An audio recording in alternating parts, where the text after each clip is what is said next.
key positions. A couple of those games we were without some of our key players. But as far as I know, tonight, everyone's back. Will Cassim was cleared. He's going to be back out on the field. So it looks like it's going to be a great matchup. Yeah, it's going to be a great game. Glad to see everybody back on the field. Yeah, I tell you one thing that we saw can be a difference maker just from last week. We saw that, Jonah Swanner, his speed and his ability to make things happen on the field, not only in the kickoff return situation, but also in those same passing situations that Harlan County finds themselves in at times. He's a key contributor. Yeah, he really helps. He's going to be able to help us tonight with the passing game and just opening up our offense more. Yeah. Now, if we're looking here at Pike County Central, some of the games they've played, they opened their season on the road in Pendleton County. They came away in that game and won 20-8. They then played Shelby Valley at Pikeville. Shelby Valley is a team that we saw in the preseason. We played them in a scrimmage, and we beat them at Shelby Valley. But Shelby Valley was able to beat Pike County Central by a score of 59-32 in that game. Their game last weekend, or not last weekend, but weekend before last, they were supposed to play Letcher County Central, but they had to forfeit that game due to a COVID cancellation. And then they opened back up last week, after having the week off from COVID, and they played Clay County here, and that was a good game. They came up just a little short, the final score of 36-28 in favor of Clay County.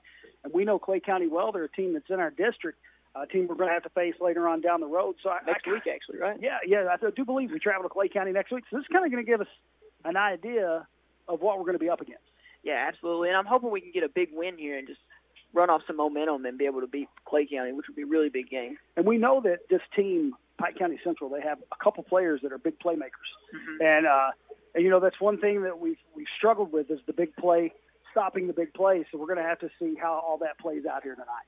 Yeah, they've got a tough quarterback, I do believe. Well, we will take you back to the station for a quick commercial break and then come back and go over some of the stats from both teams and look at some of the other matchups coming up across the region. You're listening on 105.1 WTUK. For just one affordable payment per month, you can have it all. Harlan Community TV's digital and HD TV, high-speed internet, and digital telephone services with expert installation and service by trained local technicians. Great television, superior internet and telephone service is available right here at home with HCTV. Get more communication information now at HCTV, 1st Street in Harlan, or call 573-2945. Harlan Community TV.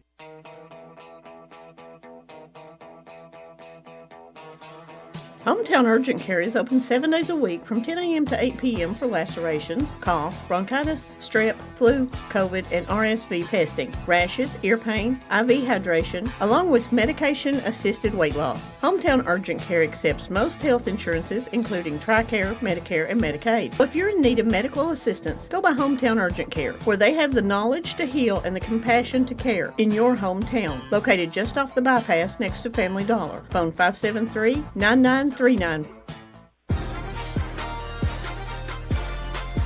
great schools: Black Mountain, Kaywood, Cumberland, Evarts, Green Hills, James A. Kaywood, Ross Point, Wallens, Harlan County High School. They combine to provide you with an outstanding school district. The Harlan County Public Schools is educating all students with excellence in academics, arts, and athletics. Thank you for supporting Harlan County Schools. Judge Executive Dan Mosley, the Harlan County Fiscal Court and Harlan County Recycling Center would like to wish all local teams good luck. We would like to thank the many students and school system employees who help us keep our county clean through litter control and recycling. Remember, the Recycling Center is open Monday through Friday 8 to 4 and on the first Saturday of each month. For more information, call 573-9423. Be a clean machine and keep our county clean. Hearthside Bank in Harlan is a proud supporter of Black Bear sports. This is Gary Henson with Hearthside Bank, wanting to wish the Harlan County Black Bears a fantastic season. Go Black Bears. Hearthside Bank with 2 Harlan locations, Village Center Mall and Cumberland Avenue downtown. Member FDIC.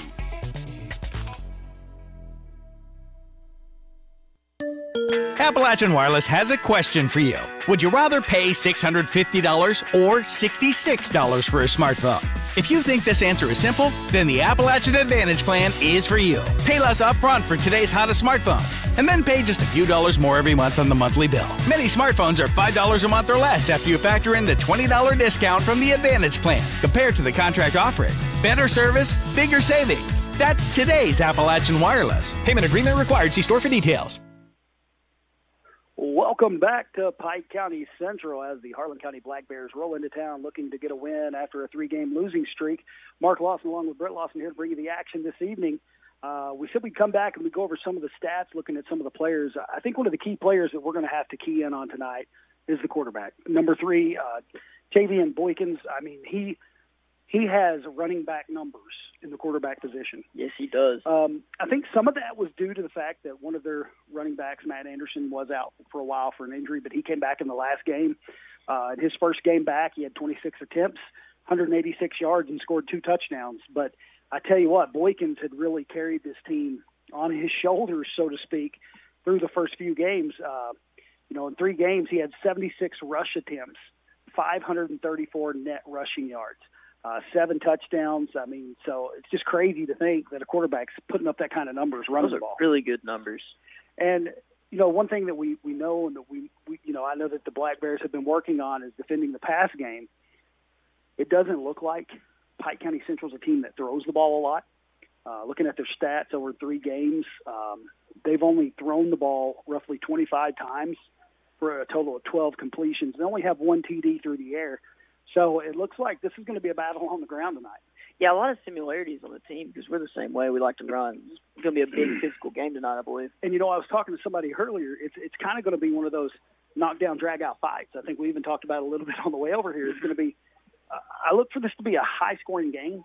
Yeah. Both ways. And, I was talking to Coach McCreary this morning, and we were just talking about how he said, we have to limit those big plays. He said, we have to limit those big plays. Mm-hmm. He said, that Boykins is probably going to break off a couple. It's bound to happen because it's happened to us in every game. So we have to find a way to limit those plays, and we have to make sure that we control the ball. We control the game with our tempo. And, we can't have happened this week what happened last week, where we would sustain a drive, get a drive going, and then it seemed like it would just fizzle out right around the 30-yard line every time. And what's crazy is we had good rushing stats on the ground last week. Yeah, we really did. And, a lot of people, the only thing they look at is the score in a football game. But, I look at kind of all the stats to see how it played out. And there were a couple big plays by Knox Central that really hurt us in that game. And take away those big plays. One I can think of in my mind right off is the one where Jonah was a fraction of a second late on an interception, and Chadwell was able to run it back for a touchdown. Had that play not happened, momentum would have totally switched the other way. Mm-hmm. Jonah already had 1 interception in the game. Can you imagine if he'd had 2? And it would have kind of deflated some of that passing game. That would have changed the whole game. So it's going to be interesting to see just the matchup here today. I think it's going to be a defensive battle. I think, I hate to beat a dead horse, but it seems like every week we talk about it's the battle in the trenches. Mm-hmm. Are we going to control the line? Are we going to block and come off our blocks, or are we going to push through and make sure that we hold our blocks? And that's going to be the key here tonight, is the battle on the offensive and defensive line. Well, folks, it looks like they're getting close to doing the national anthem. Before they start that, I will break for a commercial, but we'll talk for a few more minutes here. I tell you, one key tonight, too, is going to see if the combination of DeMarco Hopkins and Luke Carr can get going on the ground. Yeah, for sure. Will Jordan be running the ball? I'm sure. You almost have to say Jordan's going to have the ball at some point. His explosiveness and his agility makes him a threat anytime he has the ball in his hands as well. He's kind of like Jonas Swanner. Yeah, he has the speed and the agility where he can break free. Hopkins is a power runner. Luke Carr is a power runner. And both of them have some speed, but I'm saying, like, Jordan and Swanner have, like, that next-level speed. Yeah, they can. They can just escape from anything. And they have those big playmaking capabilities as well. And once he gets going, he does not get stopped. No, and that's the thing about DeMarco. You look at DeMarco's numbers.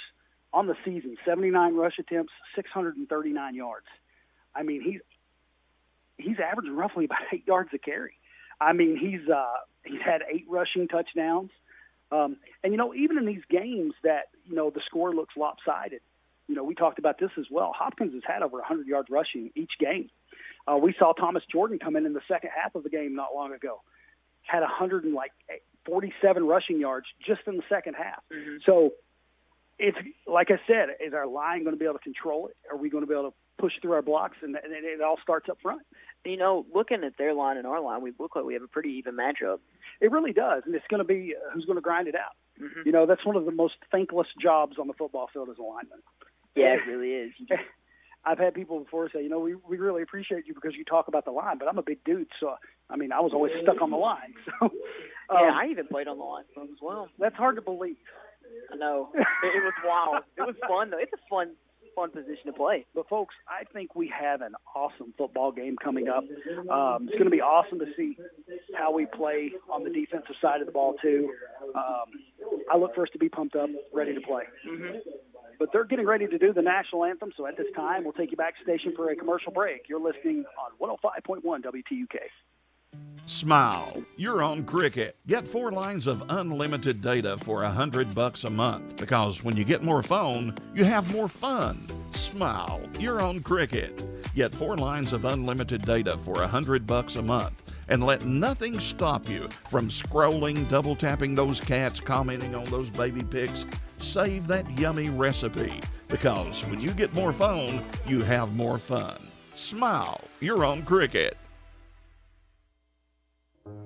Appalachian Community Care, LLC, and Dr. Levon Fleming Richardson, Ph.D., LPCC-S, NCC, LCADC, RPT, TCM, are now accepting new patients. They offer counseling and therapy services with medication-assisted treatment being the main goal of helping you on your recovery from addiction. Appalachian Community Care is located in the Harlan Professional Building, Suite 201, 100 Professional Lane in Harlan. Phone 573-6650 for an appointment at Appalachian Community Care, LLC.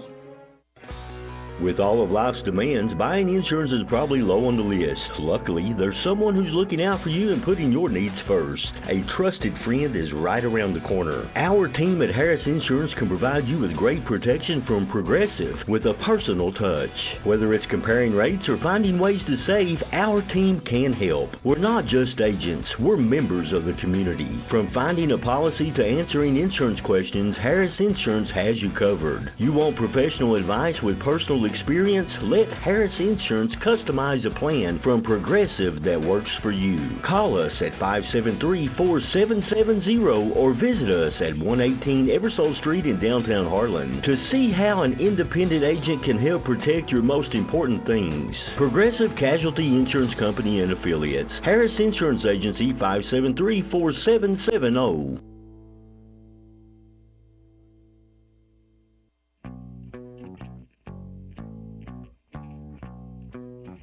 This is Whitney Miller and Kevin Cavins with Monticello Bank. As summer changes to fall, why not change your coins to cash for free? For a limited time, take advantage of the self-serve coin machine at our Village Center branch, free of charge. Or we can do all the heavy lifting for you while you relax in the comfort of your car. Call us when you arrive, and we'll turn those bulky coins into cash in no time. Monticello Bank, where people matter, member FDIC.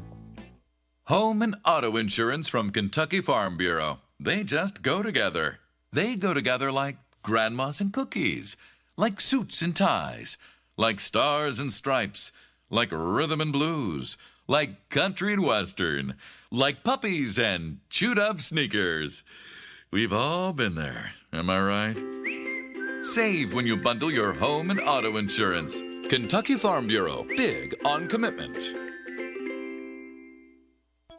For just one affordable payment per month, you can have it all. Harlan Community TV's digital and HD TV, high-speed internet, and digital telephone services with expert installation and service by trained local technicians. Great television, superior internet, and telephone service is available right here at home with HCTV. Get more communication information now at HCTV, 1st Street in Harlan, or call 573-2945. Harlan Community TV.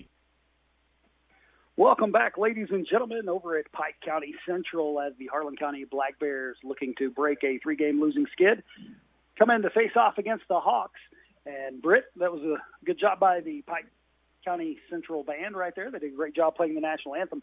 I just wanted to make something clear. When we cut away from the national anthem, I want everyone to understand it's out of respect. We do not have an outside mic, so it would be a lot of dead air and you wouldn't be able to hear what was going on. Just don't want it to be awkward because I have the utmost respect for our country. Absolutely. I respect the flag. I was taught from a young age to respect the flag, and I always will. And we always like to cut back so we can stand and honor the flag as well. You know, I had a grandpa that fought in World War II, had a dad that fought in Vietnam. So if there's one thing I am, it's patriotic. Yes, sir. Me as well. So we were talking about the game here. We're going to look at some of the other games, and I think some games everyone's going to be interested in. It's tomorrow morning at 10 a.m. The Pee Wee and flag football is going to be kicking off. They're going to have all of the Pee Wee cheerleaders, and this is going to be able to be found on www.wtukradio.com. That's a mouthful right there. It's a lot of W's. But you can find that on wtukradio.com. They're going to have the stream of the games. So you're going to have Sean, and I think he said maybe Dylan Kane. Some guys are going to be doing some of the play-by-play and commentary. So make sure you tune in for that. Awesome stuff. If you're unable to make it over. But as I promised, we're going to look at some of the other games going on across the region. Let me pull up my sheet right here. First game I want to talk about, we always try to pull these odds off of the 13th Region Media Football page. Les and them do a great job. Les Dixon and those guys do a great job over there. And before I start going over some of these stats, I want you to understand, I think a lot of people don't understand the lines, for the odds in the games. Mm-hmm. They get all of these from calpreps.com. And so say like if you have Corbin is a 77-point ranking and you have Somerset that's a 34-point ranking, then you subtract, and that's how you get the spread of the game. It's not necessarily, the points in the game. It's the spread of the game. So I appreciated Les Dixon, typing that out and explaining that in there because it makes more sense. But we look at the first game on here, Jackson County, -1 going into Jenkins. What are your thoughts on that game? I think Jackson County will get a win. I know they had to do some schedule changes just to play, so I'm glad that they're being able to play this week. I think originally they weren't able to play. I mean, you look at Jackson County, they're a team that's only played one game so far this season, and that was a game against Morgan County that they lost 46-20. They had a game scheduled against McCreary County Central, Knott County Central, Shawnee, and Lindcamp, who they were supposed to play tonight. And they were able to pick up this Jenkins game. They're not actually going to play this until tomorrow. But they were able to schedule that in place of it. All of these games had been canceled due to the COVID policy. So they picked up a game with Jenkins' team, and Jenkins only been able to play 2 games. And in both of those games, they played the first one. They lost to Harlan Independent by a score of 30-0. That was the game, I believe, that got called in the third quarter due to lighting issues. Mm-hmm. And they played Betsy Lane and lost that game 55-6. They had a bye in their opening week as well. So, you got a team that's only played 1 game, a team that's only played 2 games. I think that's kind of why the spread's not that far apart on this. Yeah, I'm glad that both teams been looking for a game. I'm glad they're being able to play. It's going to be interesting to see how that works out. Mm-hmm. The next game on our list is North Laurel at Barron County. Now, North Laurel is -32 favorite here. They're undefeated right now. North Laurel is undefeated so far on the season. They had a big win against Bell County in their season opener. As a game, not a lot of folks gave them a chance of winning. And North Laurel came out and won that game. Then Barron County, that's over there close to Bowling Green. They're 2-2 on the season, and one of those losses came in double overtime. So they're no slouch team. You know what I'm saying? Yeah, it's just a team we don't know a lot about because of their location. They played a lot of teams that I wasn't familiar with. So I can't really tell you anything about that spread. I know North Laurel has a solid team this year. Yeah, I know they're really good this year. Coach Larkey's done a good job over there. And then we move on to the next game. What do we got next? Rockcastle County, they're supposed to win by 36 at South Laurel. So they're a -36 favorite at South Laurel. So, Rockcastle County defeated East Jessamine and LaRue County. They took their loss against Taylor County in their opener by just 6. South Laurel so far in the season, they're a team we saw in the opening week against Harlan County. Harlan County came away with a win there. You know, they're winless, but they have a lot of talent on the field in key positions. That young quarterback, he's something to keep an eye on. Yeah, they do. They have some really good skill position kids. So I look for that game to be I think it'll be a little better game than what people think, maybe. What's our next game? We've got Bell County at Whitley County. I'm telling you, this is one that I've been keeping my eye on. You know, Bell County, a -16 favorite going into Whitley County. Now, we got to see Whitley County just a couple of weeks ago. And they were tough. And they're a tough team. I mean, they played hard-nosed defense. They had a quarterback that could spread the field some. I'm telling you what, that's going to be a good game to watch. It looks like we're getting very close to kickoff here. We're about 2 minutes away, so we're going to kind of run through some of the rest of these. But another game on the list is Somerset at Corbin. You know, in years past, this might be a game that you would think would look a little closer on paper. Somerset usually has an outstanding football team, but they have Corbin as a -42 favorite as Somerset goes into Corbin. And I think everyone knows why. Corbin they're a powerhouse. Amazing this year. They have an amazing team. Now, Somerset, you know, their only win is due to a COVID cancellation, but they're not playing slouch teams. They played Lincoln County. They lost that one. They played Beechwood. Lost that one. Beechwood, another great team. Yeah. And their only home game was against Paintsville, which is a team just up the road from here. And they lost that one 33-6. And, of course, Corbin's 4-0. They beat Christ School from North Carolina. They beat Whitley County, they beat Franklin County, and they beat Pulaski. So they're a tough team. Yeah, two really good teams right there. Paintsville is going to be going to Knox Central, traveling to Knox Central. Paintsville's a -9 favorite in that game as well. And, you know, I think that's another game that's going to be a good game to keep an eye on. Yeah, well, it shocks me they're sleeping on Knox Central because, again, that's another tough team. Yeah, that's another tough team. Paintsville, they lost to Pikeville on the road to open the season. They lost to Beechwood as well, but they won against Somerset. So that should be another good football game. You got Berea at Pineville, with Pineville a -7 favorite. And then you have Middlesboro traveling to Harlan this evening. They've got Middlesboro as a -45 favorite in that one. Middlesboro has a stacked team this year. Yeah, they do. We saw them in the scrimmage, and they handled us fairly well in the scrimmage, and they're going in to face a Harlan team that's coming off a big win, being down 22-0 at halftime, coming back and defeating Eastridge. So that's going to be another game to keep an eye on, and we'll try to keep you up to date on all of these games and scores as we go through. We're about ready to kick off here. Thanks again to all of our sponsors: Harlan Community TV, Hometown Urgent Care, Harlan County Board of Education, Appalachian Wireless, Hearthside Bank, Harlan Fiscal Court, Cricket Wireless, Appalachian Community Care, LLC, Harris Insurance, and Monticello Bank. So, folks, we are ready to get underway here. Harlan County will be receiving to begin the first half. So we're going to see what our offense can get out here and do. You ready for some football, Britt? Yes, sir. Harlan County is fired up as they get ready to kick. They are. Little pooch kick. We secure it. We did secure the ball. It looks like we're going to be taken down at about the 40-yard line. Yep. So we're going to start 1st and 10 from the 40. It was kind of hard to tell who grabbed that ball for us right there. Couldn't tell. I do believe that was number 88. No, I think it was number 18. My bad. Yeah. I'm getting old and can't see across the field. That was James Ryan Howard that secured that kickoff. So Harlan County now set to start this first drive. Good field position from the 40. They come to the line. There. Lined up. We're lined up in that same little I formation, wing formation we run. First handoff is to Hopkins. He's going to be met right at the line by a couple different defenders there from Pike County Central. He may have lost a yard on that one. So that's going to make it 2nd and about 9. Yeah, not a lot of room to work with there. I don't think he lost a yard. He got back to the line on that one. So it'll be 2nd and 10. Reimer heading back to the huddle. Pike Central's got a couple big D linemen over there. They really do. They have some size out there. A couple big linebackers as well. Lined up in that same formation. Looks like Griffin is the front man in the running back formation. Hand off to Hopkins again. He's going to push forward all the way up to about the 45-yard line. He was tripped up in there, it looked like, by number 13, Xavier Rogers for Pike County Central. It's going to make it 3rd and 5 now from the 45. Good run by Hopkins. Way to get some energy going.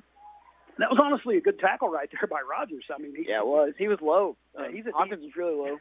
I mean, he's playing he's definitely not got the size advantage against Hopkins right No. there. He just went low, and he took him down. So it was a good tackle by that young man. 3rd and 5 now. Harlan County lines up in the same formation. Looks like Jared Reimer is lined up over on the left side, wide out. It looks like we're going to get a flag, and we're going to get encroachment against Pike County Central. So that's going to move us forward 5 yards, and that should give us enough for a first down. We'll see. It's going to be all about the placement, and they're going to say it's a first down. It's a first down for the Black Bears. And way to stay disciplined by Harlan County there. Really good job right there. Big play right there. So we are now at midfield, lined up in the same formation. Jared Reimer, that's Jonah Swanner running out there wide left. They'll bring Griffin, Carr, and Hopkins in the backfield. Turn around, gives it off to Hopkins. Hopkins goes forward, takes it another chunk of yards right there. Probably picked up 5 or 6 on that one, down to about the 44-yard line. Looks like he's going to mark it at the 45. So good chunky yards right there on first down. Couple good runs by Hopkins. It's going to make it 2nd and 5. We have 10 minutes exactly now remaining here in the opening quarter. We're on the 45. 45 of Pike County Central. We've had a heavy dose of Hopkins so far. Yeah, we have, and he's doing good work. Keeping his body low and just pushing forward. Mm-hmm. That's what we need. Exact same formation once again. Swanner out wide. Reimer under center. They're going to get a flag against us right there. And that's a little unfortunate there because Luke Carr slipped through that line. Yeah. But it's going to back us back up 5 yards. We jumped just a little bit there. So it's going to be a false start, and it's going to make it now 2nd and 10 instead of 2nd and 5. And Pike Central has a lot of kids on the line of scrimmage. I think they've got 5 or 6. Well, they really do. And, a lot of teams are going to play Harlan County like that. Let's be honest, because they know we're a run-first team. I mean, when you got 3 running backs in the backfield that can do what we've seen some of our boys do, that's going to happen. So they are lining up, a lot of men in the box. They've got a lot of people on the line there. Reimer hands off there to Carr. Carr looks like he's going to take it back up to right about where Hopkins had it on the first run. 5 yards for him, and that's now going to be 3rd and 5. We're running well this first drive. Yeah, we're picking up 5 yards almost every carry. Doing a good job moving the ball. Yeah, just got to keep going. Good blocking by the lineman. Like they're going to mark him. I thought he made it to the 45, but they're going to mark him at the 46, so we're going to call it 3rd and 6 now. Swanner to the right side. Swanner's on the right side now. Reimer under center, turns around, gives it to Hopkins. Hopkins powering his way through. He's going to come up just short. He's basically right in front of where I am. A good stop there by Pike County Central. That's going to bring up a manageable 4th and 1 here. And, being in Pike County Central territory, it's 4-down territory. Yeah, for sure. And I think we can get it based off our running and the blocks we've been getting. It's going to be 4th and about 1. They'll get lined up. Swanner comes out wide right once again. Big play right here. Really big play. Reimer under center.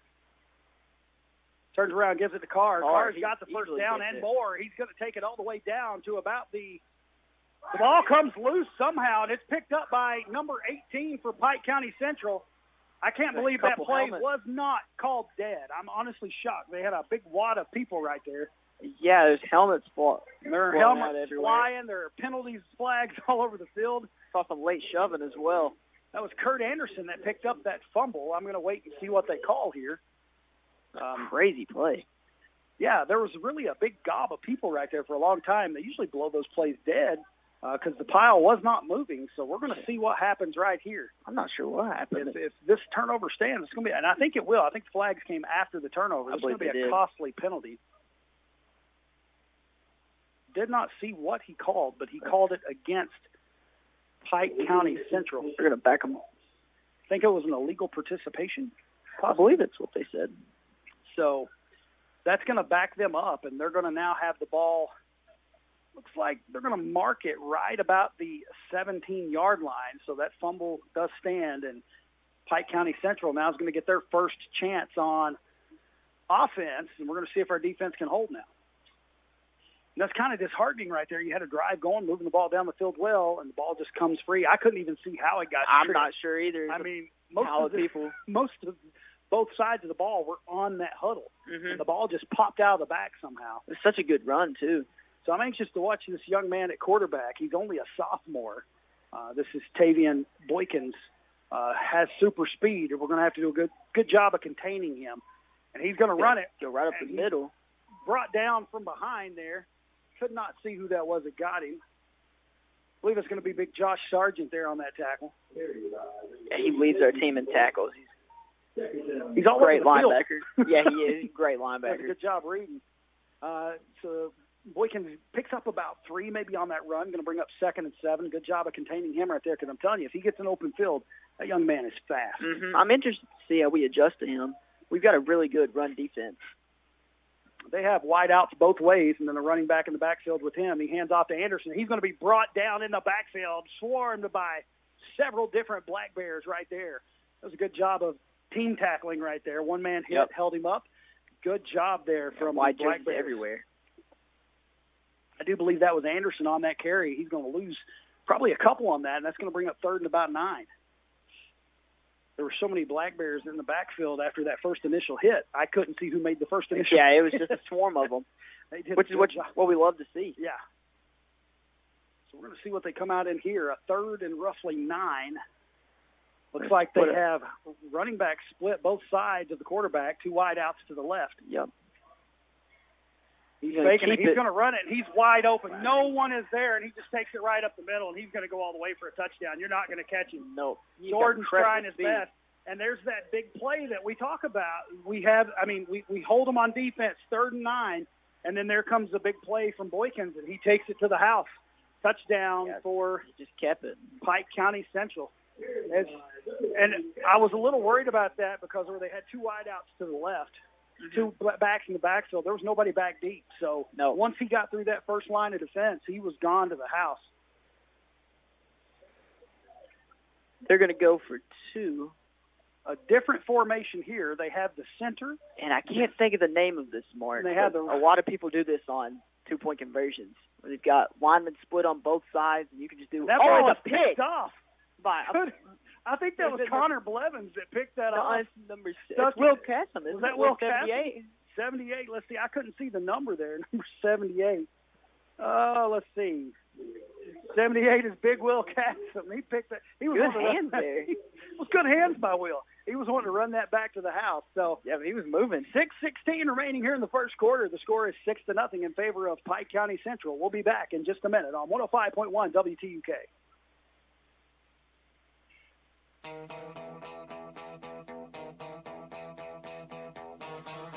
Hometown Urgent Care is open 7 days a week from 10 a.m. to 8 p.m. for lacerations, cough, bronchitis, strep, flu, COVID, and RSV testing, rashes, ear pain, IV hydration, along with medication-assisted weight loss. Hometown Urgent Care accepts most health insurances, including TRICARE, Medicare, and Medicaid. So if you're in need of medical assistance, go by Hometown Urgent Care, where they have the knowledge to heal and the compassion to care in your hometown. Located just off the bypass next to Family Dollar. Phone 573-9939. 9 great schools: Black Mountain, Kaywood, Cumberland, Everts. And Jonah Swanner's got a big hole. He's got back, and Jonah Swanner on the kickoff return, and he's breaking free. They combined to provide.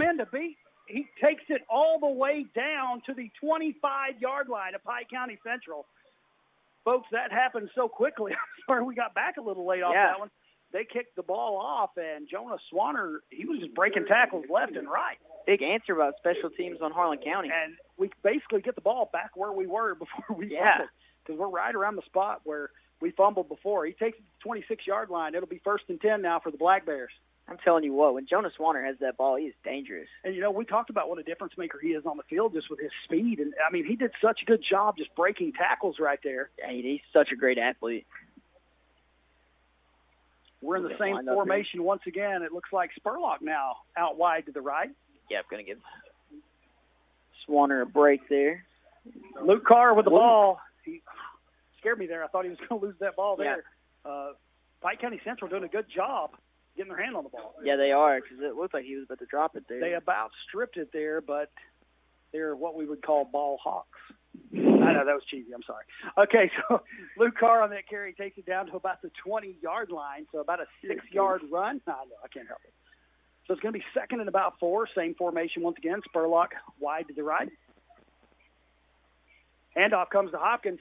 Hopkins pushing the pile forward. He takes it down. It looks close to the 15, maybe about the 16-yard line. Yep. If it's spotted where the side judge is standing, he should have enough for the first down. Takes about 3 defenders to bring him down. He's so strong. His legs. They just don't stop. And that's definitely going to be a first down now for the Black Bears. It's going to be 1st and 10 now from right about the 15, 16, well, we'll call it the 16-yard line. Yep. So 1st and 10 now for Harlan County. Spurlock out wide right. Turns around, gives it to Carr. Carr is met at the line. That was a good tackle there by number 72 for Pike County Central. Good read. That is Ethan Adkins. He did a good job of coming off his block and just wrapping him up, taking him down. Because Carr has that initial burst at the line of scrimmage, man. And if he gets that initial burst, he's getting 6 yards at least. Yep. And he was able to keep him from getting that. He did pick up a couple, so it's going to bring up second and about 8. 4:49 left here in the opening quarter. Pike County Central struck first after the fumble. Both running backs looking really good tonight. They really are. Get line back up here. Reimer gets under center. Turns around. He hands this one off to Hopkins. Hopkins has a hole. He's going to take it all the way to the end zone. Touchdown to Marco Hopkins. And the Black Bears are on the board. Good blocking right there. He got some good blocking from his lead blockers and took it to the house. It was a good job by Spurlock there on the edge to block the last man to allow Hopkins to break free. Trying to give all the credit I can to each of these players doing these great blocks. And it's hard to block open field, too. Harlan County will line up. It looks like we're going for 2. Let's see what they'll bring in. Ethan Reimer trotting back out on the field. And, 2-point conversions, this kind of gets big in a game. Yeah, it does. Especially after break a game. They didn't get their first one, so we're going to see what we can do right here. Reimer under center, same formation. He gives it to Hopkins, and he's going to walk right in untouched. Yep. And it's going to be a 2-point conversion is good. Good blocking right there by Connor Blake. I was thinking the same thing. Nice pancake block there. He did. Nice pancake block there from that young man. And with 4:28 remaining in the first quarter, Harlan County takes a lead 8-6. You're listening on 105.1 WTUK. Judge Executive Dan Mosley, the Harlan County Fiscal Court, and Harlan County Recycling Center would like to wish all local teams good luck. We would like to thank the many students and school system employees who help us keep our county clean through litter control and recycling. Remember, the Recycling Center is open Monday through Friday 8 to 4 and on the first Saturday of each month. For more information, call 573-9423. Be a clean machine and keep our county clean.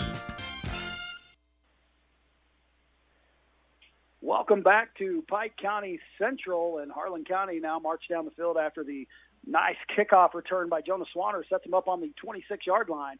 DeMarco Hopkins takes it in from about 13 yards out, and 2-point conversion is also good. So Harlan County now takes an 8-6 lead. So now we're going to see if our defense can step up right here. They did great 3 downs. They stopped them on 2 of the downs. They get to 3rd down and 9. And Boykins just comes right up the middle on that formation. We hadn't seen that formation yet with two tailbacks on either side of him. And with no one back, he just kind of hit the middle. And Jordan did his best to try to run him down, but came up just short. Boykins has some speed. Well, I think you were right earlier, Mark. I think it's just going to be a really high-scoring game. There's so many offensive threats.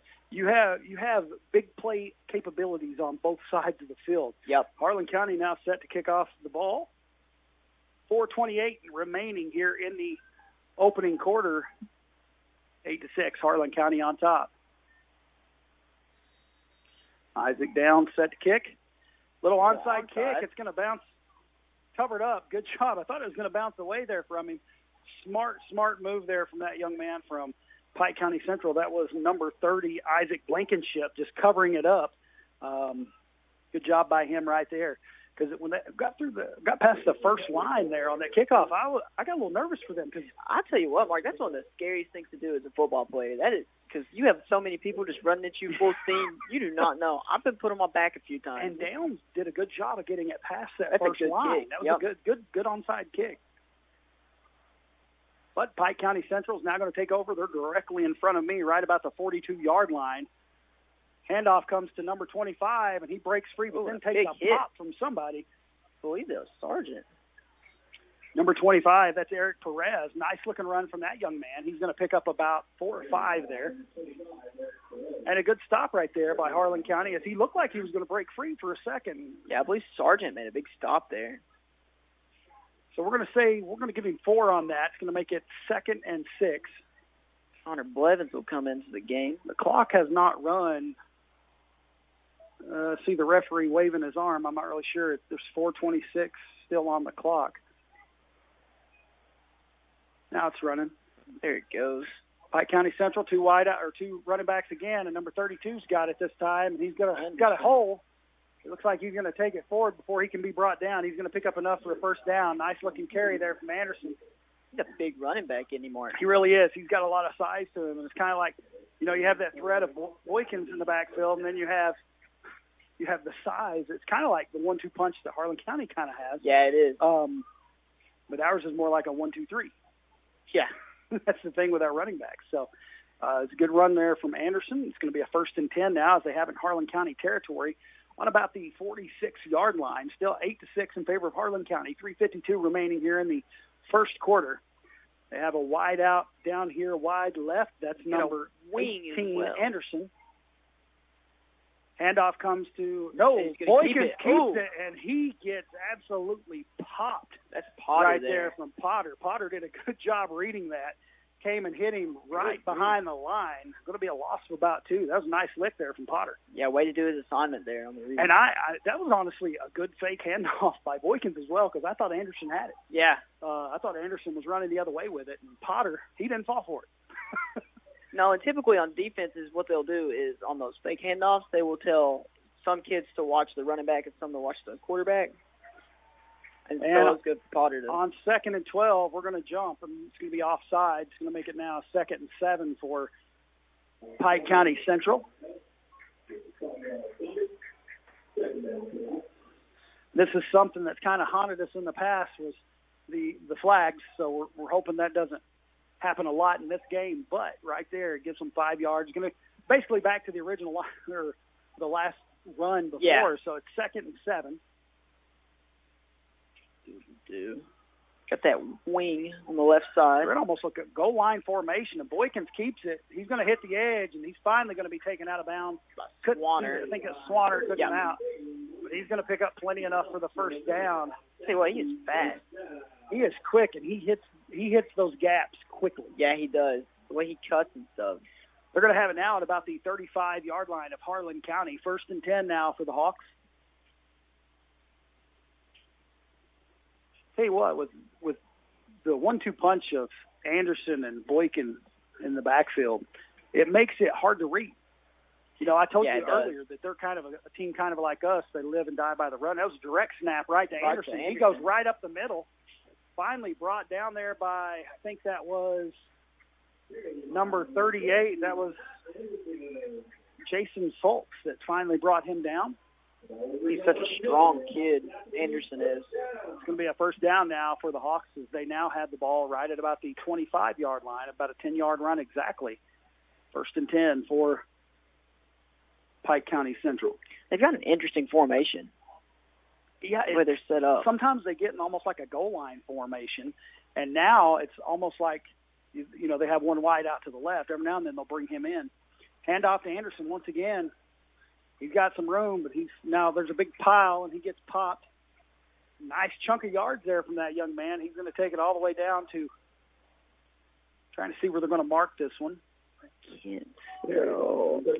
Looks like he picked up about 8 or 9 on that. So it's going to be up 2nd and 1.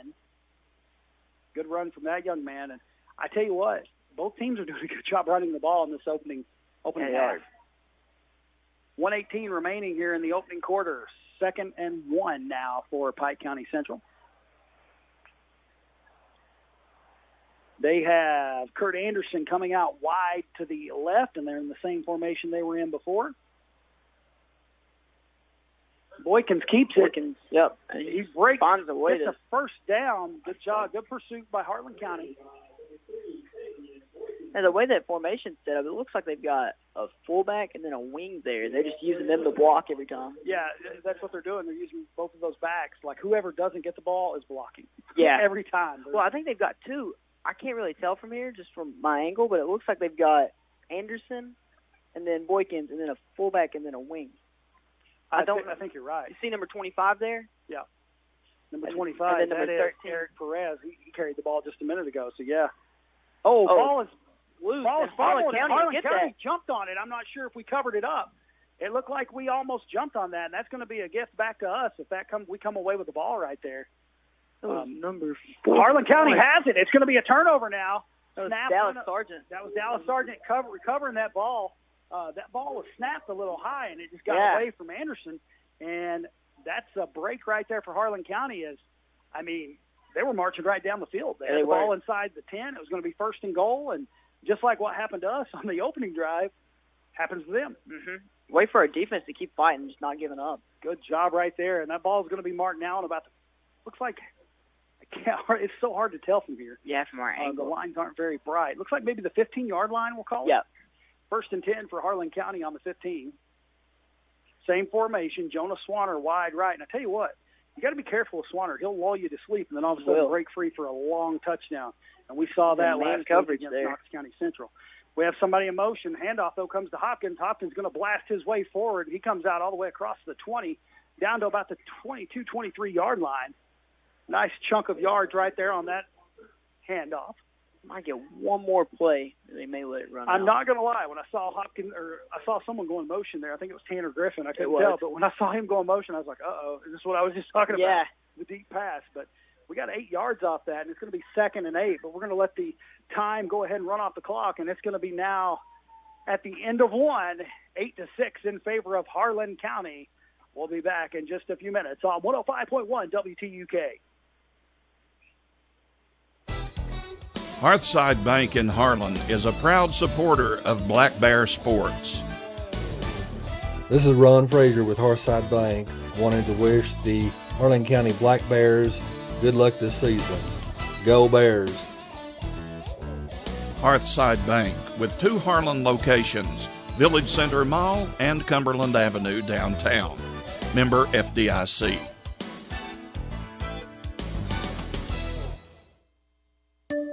Appalachian Wireless has a question for you. Would you rather pay $650 or $66 for a smartphone?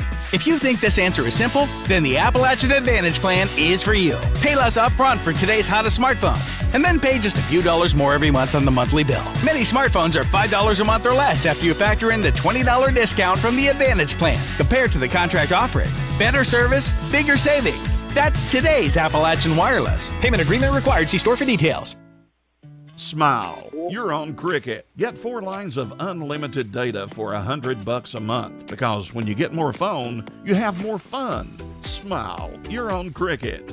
Get 4 lines of unlimited data for $100 a month. And let nothing stop you from scrolling, double tapping those cats, commenting on those baby pics. Save that yummy recipe. Because when you get more phone, you have more fun. Smile. You're on Cricket.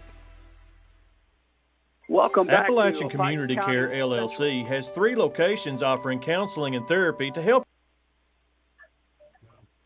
Welcome back to Pike County Central. Harlan County Black Bears have an 8-6 lead going into the second quarter. Big turnover right there at the end of the first quarter, Britt. Yeah, big play there by our defense. Being alert on the ball, Harlan County now has the ball on about the 27, 26-yard line. Mm-hmm. I'm sorry, make that to 23. Hopkins go out in motion. Hopkins went in motion, and I think that's Jordan in the back. Nope, that's Carr with it. Carr's going to take it out all the way across the about 30, 33, I think is looking like where they're going to mark this at. He's looking for a face mask call there. Yeah, he got up kind of pointed. It looked like they did get him with a face mask right there. So it was a good cut by Carr, but too. Nevertheless, takes it all the way out. It's going to be a first down now for the Black Bears. Good run. Strong run. I thought it was Jordan at first, but Carr had it. I tell you what, Carr is a stout young man. Yeah, he is. He's fast, too. He'll get lined up. Same formation once again. Reimer turns around. He's going to hand it off to Hopkins, and Hopkins has a hole, and he's gone. You are not going to catch him at this point. Them big, long strides. I mean, seriously, he took a straight line all the way to the end zone from the 33-yard line. So that's a 67-yard run for Hopkins. And he's showing off not only he can be physical, but, man, he has some speed. Yeah, he took off there. So that's another touchdown for Harlan County. It's now 14-6 in favor of the Black Bears, and they're going to line up here and probably go for two. Reimer talking to Coach Wood there, trying to get the call from him. Big run there by Harlan County. And I'm telling you what, it started with good blocking right there, right at the line. They made a gap and a half for him, and he just hit. I mean, you got to make a pretty good gap for a kid DeMarco's size. Yeah. So, I mean, they made a nice hole for him, and he just hit it. And I tell you what, when I saw it, you almost saw his eyes get big as he hit that you line. Could feel it. He saw the open field, and it was there for him. So we line up once again in the same formation, going for the 2-point conversion. They're going to give it Hopkins again, and it looks like he got in from my side, and he did. So that's a 2-point conversion. That is good. And Harlan County now takes a 16-6 lead with we've only had, roughly 39 seconds tick off the clock here in the second quarter. But we'll take you back to the station for a quick commercial break. You're listening on 105.1 WTUK. For just one affordable payment per month, you can have it all. Harlan Community TV's digital and HD TV, high-speed internet, and digital telephone services with expert installation and service by trained local technicians. Great television, superior internet and telephone service is available right here at home with HCTV. Get more communication information now at HCTV, 1st Street in Harlan, or call 573-2945. Harlan Community TV.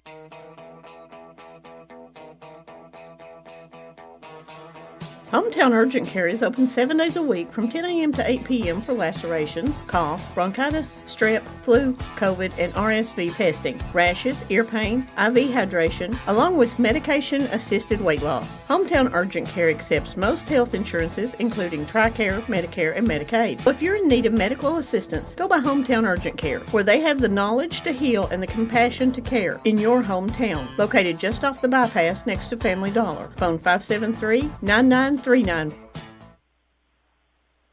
Welcome back to Pike County Central as Harlan County is now taking a 16-6 lead over the Hawks. Kickoff's underway. Number 30 is able to get it. He breaks free from the first tackle. At number 30, that is Isaac Blankenship. Good job by him right there to break that first tackle. It takes it out to about the 39-yard line.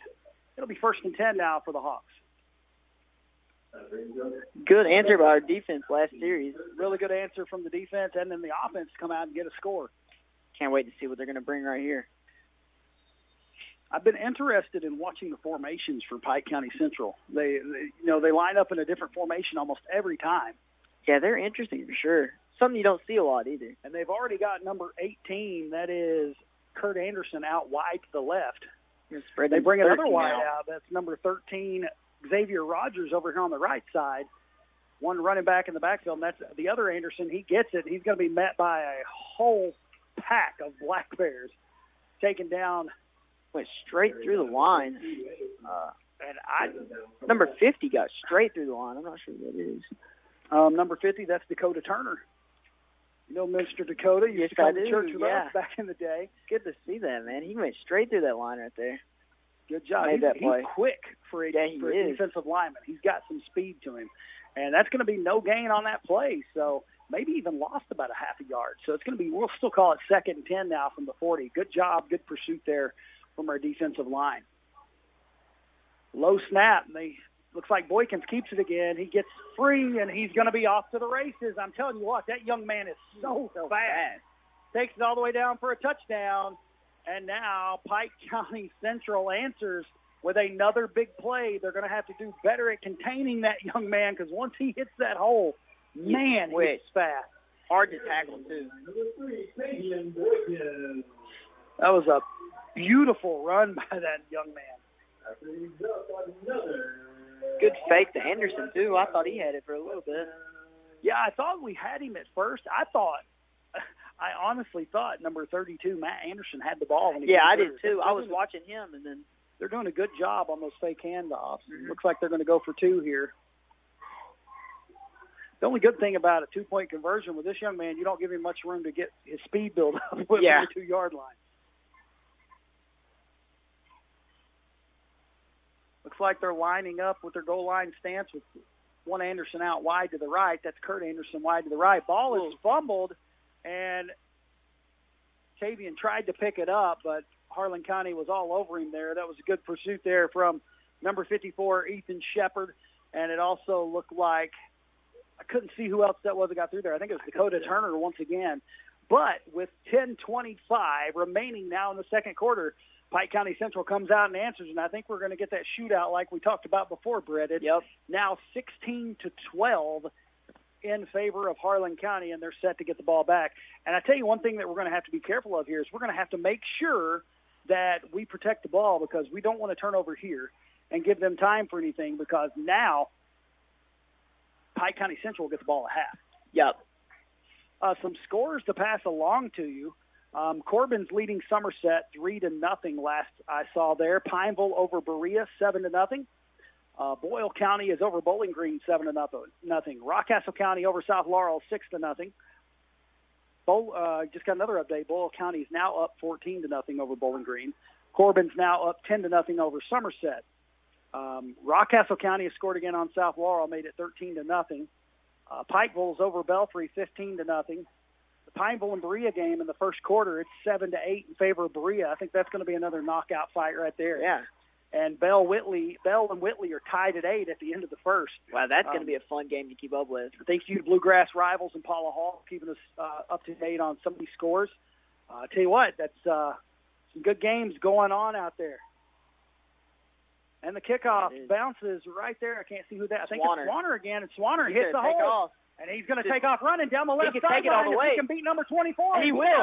And right there. Bring it all the way in. I tell you what, this game is one big play after another. I'm telling you. Swanner, it looked like they were going to have him right here, probably about the 40-yard line. Squeezes right in between those players, man. He weaved in and out of there like he was like he's on Madden or something, man. That was absolutely amazing. And so Harlan County strikes again, 22-12 now in favor of the Black Bears. It's kind of like everything we talked about in pregame is kind of coming to fruition right here. Yeah, we talked about the big play capabilities of both teams, and they are just lighting up the scoreboard tonight, both sides. Looks like Harlan County will line up to go for 2 again. And I tell you what, this is a big play right here, too, because this could put us up by 12, and that's 2 scores. Yep. Looks like Hopkins got it. He takes it in, and the 2-point conversion is good. And just like that, Harlan County, after the strike from Boykins, we get a strike from Swanner on our side on the kickoff. So not even 2 minutes into the second quarter. We're not even 2 minutes into the second quarter. No, it's just scoring back and forth. It's going to be one of those situations. Who's going to have the ball last? Who knows? But the good thing is right now, Harlan County is having a 12-point lead, 24-12, 10-13 remaining here in the second quarter. And with that, we'll take you back to the station for a quick commercial break. You're listening to 105.1 WTUK. 9 great schools: Black Mountain, Kaywood, Cumberland, Everts, Green Hills, James A. Kaywood, Ross Point, Wallens, Harlan County High School. They combine to provide you with an outstanding school district. The Harlan County Public Schools is educating all students with excellence in academics, arts, and athletics. Thank you for supporting Harlan County Schools. Welcome back to Pike County Central. Harlan County now leading by a score of 24-12. It's been one big play after another between both of these teams. And that kickoff comes the hands of 59. It hit him right in the gut, and he covered it up. That was number 59, Jackson Charles. Good hands there from the big man. Yeah, hard catch to make there. Yeah, because it hit him square in the gut, and he covers it up, falls on it. And it's going to be good field position now for Pike County Central to start this drive. They're going to have the ball right at about their own 48-yard line. I'll tell you what, Mark, this has been such a fun game to watch. This really has. It's been back and forth so far. It's like every time one team strikes, the other team turns around. And it's like one of those big championship fights you get to see. One swing after another, each one of them taking a lick. Boykins, so fun. Boykins, I tell you what, that young man's speed is impressive. He's so fast. Just a sophomore. Wow. He's in the shotgun, has Anderson to his left. They have the other Anderson wide right. Anderson went in motion, and now Boykins has it, and he's going to run with it. Sargent's going to bring him down. Yeah, he got tackled there. It looks like Sargent, Turner, and Big Ethan Shepard in there on that tackle. Good job right there. I think even Jonas Swanner came up for a little fun, him and Jordan both. So good job right there of containing that play. And that's what you have to do with this young man. You have to leave somebody back and contain him because his speed is next level. Yeah, he's so quick and can just, kind of like Swanner, could just squeeze right in now. And right there, he had nowhere to go and still picked up 2 yards. Yep. So 2nd and 8 now, right at about midfield. Very lucky. They've got their wide out here to the short side of the field. They hand it off to Anderson, and he's going to hit a hole. He's missed tackle there by us. He's just spinning off a tackle. Can Spurlock catch him? It looks like he's not going to as Anderson stiff arms him and takes it into the end zone. Touchdown, Hawks. Strong run there by Anderson. Good job using that stiff arm, too. Matt Anderson takes it to the house. I'm telling you, we are not wrapping up on our tackles right there. We're trying to hit high, and you cannot do that. You have to hit low, especially on a power runner like Matt Anderson. Well, it looks like we were almost just going for his ankles, and it's hard to do that with a kid his size. So they're in this strange formation again where they have 5 men over here on the right with 1 standing behind 4 linemen, 2 on the left with 1 behind, and then just it's a different formation, and Boykins keeps it, throws it over, the 2-point conversion, the ball pops loose. What a fun game. This is wild. And Boykins picked it up off the ground. Man, this is crazy. This is so fun. And it was a good job right there by, I think that's Jordan, to stick with that play and bring Boykins down right there. Because with his speed, he could have took it in for a 2-point conversion. Yeah. Man, this is a fun game. So, 9:21 left in the game. We're going to be here all night. Like, no time's running off the clock. Both teams just back and forth. This is crazy. It's 24-18. Harlan County with the lead. They'll get the ball when we come back in just a minute on 105.1 WTUK.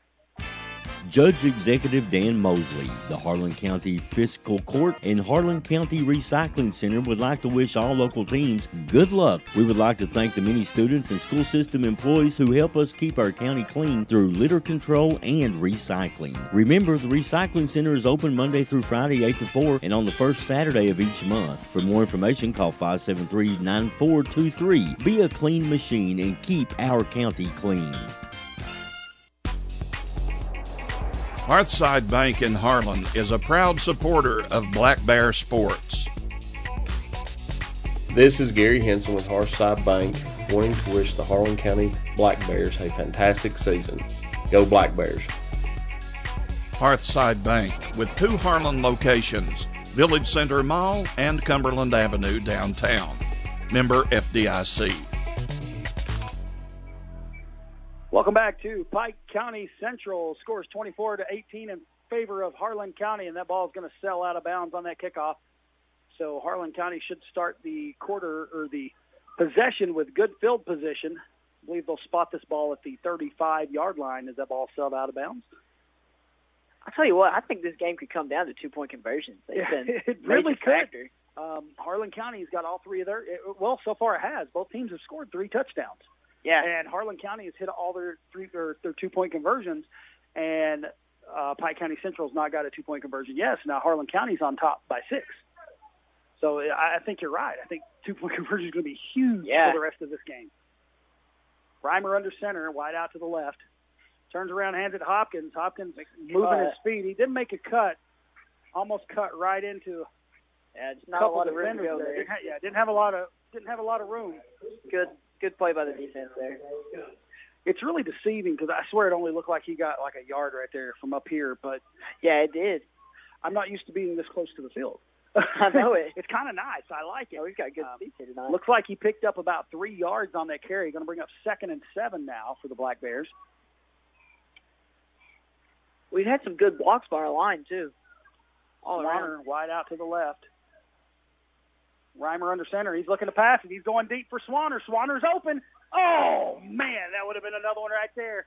Right through the hands of Swanner. I think Swanner knew he had his man beat. And it was one of those situations where he had his man beat. And it was a good throw by Reimer. Just maybe lost it in the lights. I don't really know. But nevertheless, it's going to be 3rd and about 7. The first pass of the night, I believe. It was, and that was going to be a touchdown. He was going to the house on that one. He had his man beat by a good 5 yards. That close. I'm sure they'll come back to that play because it was. I tell you, it's crazy the speed Swanner has. Yeah, you leave him one-on-one, he's going to win. Harlan County turns around, hands it off to Adam Luke Carr, and he gets tripped up. Good job there by number 13, Xavier Rogers. Had he not made that play right there, he could have been gone. Carr could have been gone to the house. But Harlan County takes it to about the 48-yard line. It's going to bring up 4th and 2, so it's interesting to see what they're going to do right here. Maybe try to get them to jump to get an offsides. Yeah, it's a big play right here. You know, you kind of got to go with the law of averages here, too, though. Harlan County's picking up good chunks of yardage on each run. Oh, yeah, I think we But I'm kind of wondering if he may punt or if he just tried to draw him off. Nope, he turns around, gives it to Hopkins. Hopkins hops through the line, and he's going to go. He's still going. Making the defenders miss, and there, Hopkins takes it all the way to the house for another touchdown. Black Bears. Big run. I'm telling you, he runs so hard. You can tell how hard he's running. And, you know, that's got to be almost deflating for a defense right there. They hold you, and they did a good job of holding the Black Bears right there to 4th and 2. And they actually almost had him at the line, and he kind of did a little hurdle and jumped the line and then took it to the house. They need to sign this boy up for track. I'm telling you. It looked like he was hurdling right there. And it's going to put the Black Bears on the board once again. It's now 30-18, and that was another one of those situations where DeMarco took it straight up the middle and hits pay dirt. He's had a heck of a game tonight already. He really has. Just those 2 runs alone, I know he's over 100 yards. That one comes to Carr. Carr gets tripped up in the backfield, and it's going to be 2-point conversion is no good. So now it's 30-18 in favor of Harlan County. 7:51 remaining here in the second quarter. And I tell you what, if both these teams keep scoring at this pace, we're going to be here all night, but I don't mind. Yeah, it's been so fun. It really has. We'll take you back to the station for a quick commercial break. You're listening on 105.1 WTUK. Appalachian Wireless has a question for you. Would you rather pay $650 or $66 for a smartphone? If you think this answer is simple, then the Appalachian Advantage plan is for you. Pay less upfront for today's hottest smartphones, and then pay just a few dollars more every month on the monthly bill. Many smartphones are $5 a month or less after you factor in the $20 discount from the Advantage plan compared to the contract offering. Better service, bigger savings. That's today's Appalachian Wireless. Payment agreement required. See store for details.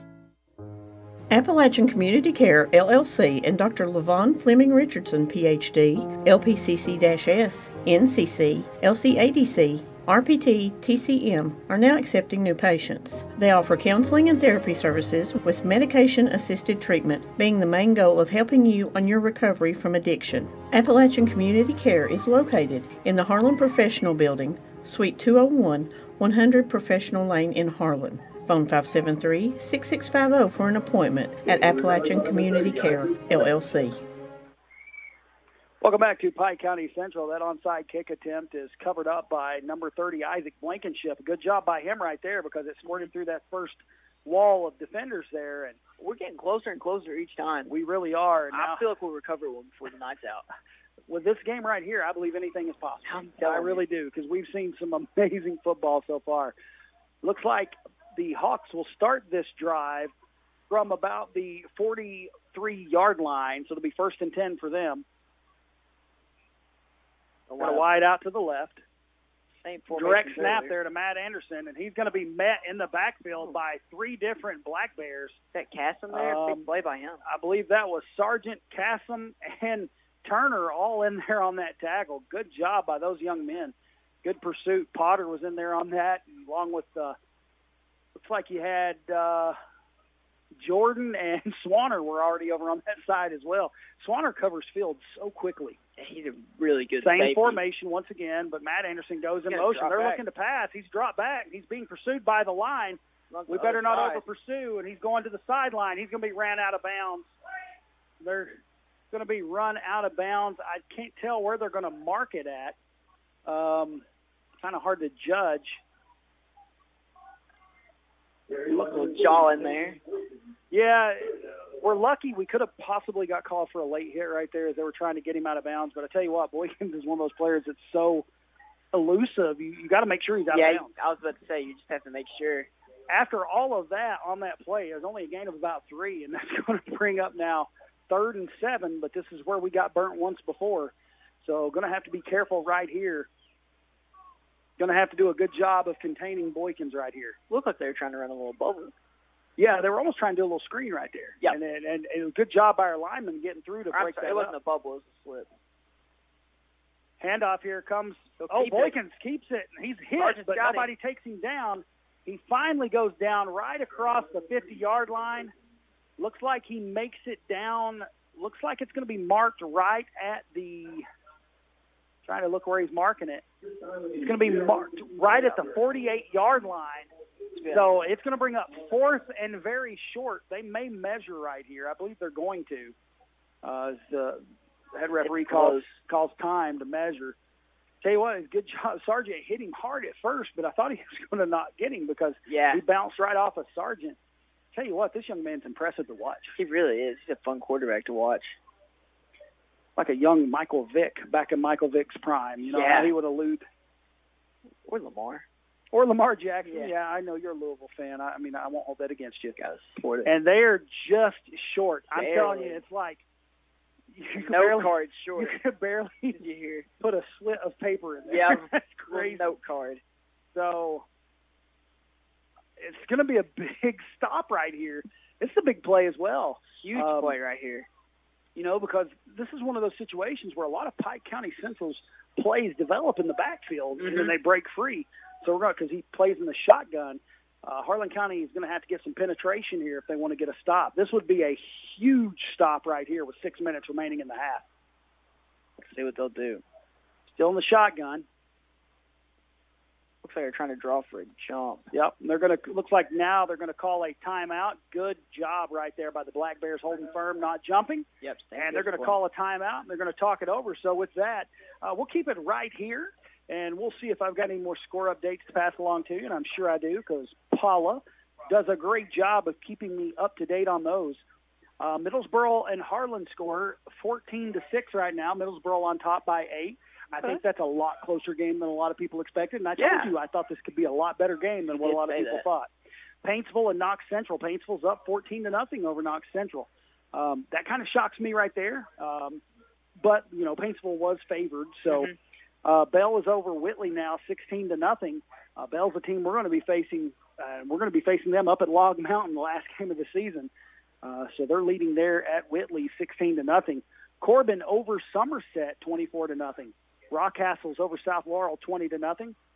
Lexington Christian Academy is over Lexington Catholic, 21-0 right now. And correction on the Bell is now 16-8. Bell is over Whitley, so Whitley has scored. And Boyle County over Bowling Green by a score of 21-0. As they line back up now, they're going to be going for it right here. We're going to see what's going to happen. Looks like a fake handoff. Boykins has it. He's going to hit the hole, and he's got the first down. But a good job right there by the Black Bears, making sure he doesn't break free. Big pile there. That pile. Oh, and somehow Harlan Jordan County has the ball. So Jordan came out of there with the ball somehow. Before the whistle was blown, too. It was before the whistle was blown, but they're going to say he was down. This is almost the exact same thing that happened earlier with the big pile on Luke Carr on our opening drive where I thought the whistle was going to be blown, and it wasn't. The ball squirted free. I don't even know how Jordan came out of there with it. I'm not sure. There was a huge pile there, and he just came out from the back. It looked like a rugby scrum on the football field right there. There were so many people lined up. But nevertheless, it's going to be a 1st and 10 for Pike County Central. And they're going to line up. It looks like they're going to have 2 wideouts now as Rogers comes to the right. You have Anderson on the left. You still got Matt Anderson in the backfield. Boykins looking over to get the play call in. He's in the shotgun formation. Matt Anderson is right to his left. They'll get lined up. Harlan County sends Jordan, and Jordan gets in the backfield to Matt Anderson, slows him up a little bit, and then the big line's able to go ahead and take him on down. He was led there by Cassim, and I believe that was Tanner Griffin that got through there as well, number 14. And Sargent, good job by Jordan. He read that play well and crossed that line right on the snap to slow up the backfield. And they're going to lose a couple on that. It's going to bring up 2nd and 12. Did a great job containing him, keeping Anderson from bouncing outside. They really did, because I tell you what, Anderson's a powerful running back. Yeah, he actually has some speed to have all that power as well. Yeah, and Jordan kept him from bouncing out and getting open space. Another score to pass along to you. Beechwood over Covington Catholic, 20-7 at halftime. A lot of good games going on across. Boykins has it.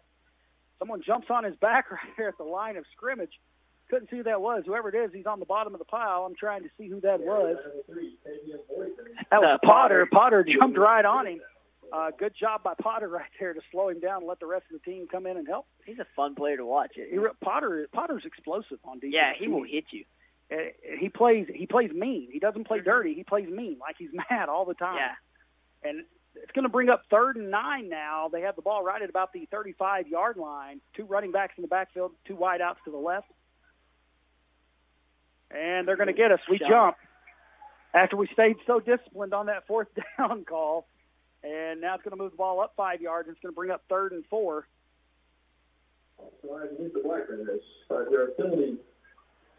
The ball is laying just across the 30-yard line. This is 4-down territory, of course, for Pike County Central. They've got 2 plays to get 4 yards right here. Boykin over on the sideline talking it over. 3:47, the clock is running. Harlan County on top 30-18 right now.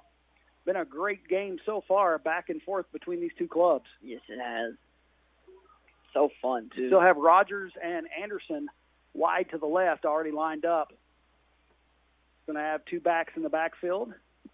Anderson to his right. Looks like Perez to his left. Anderson's going to have it, but Potter comes through and makes a good big job tackle right there by the Black Bears. Good job on defense right there from the Black Bears. It's like Potter and Turner and Jordan all were in on that tackle right there. And they're going to stop him behind the line, and that's going to bring up 4th and about 7 right now. That's a big stop, a good tackle for loss right there. It was. Doing a good job of reading some of these.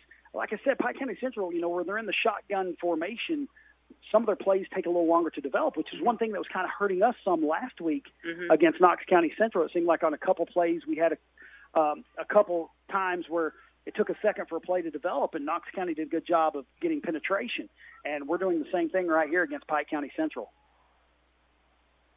Same formation, but 2 wideouts to the right. Low snap, but Boykins has it. He's going to pass.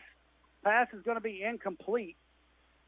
I know they want a flag right there. It looked like Spurlock got tripped up, and he did grab a hold of 13, but that pass was not going to be caught. It was uncatchable. It's going to be a turnover on downs now in Harlan County with 2 minutes and 30 seconds to try to drive down the field and get another score before the half. That's a big stop right there from this defense. Big stop. Because if Pike County would have scored right there, Pike County Central would have scored there, they get the ball back at half. So that was a big stop. Our defense performed tonight.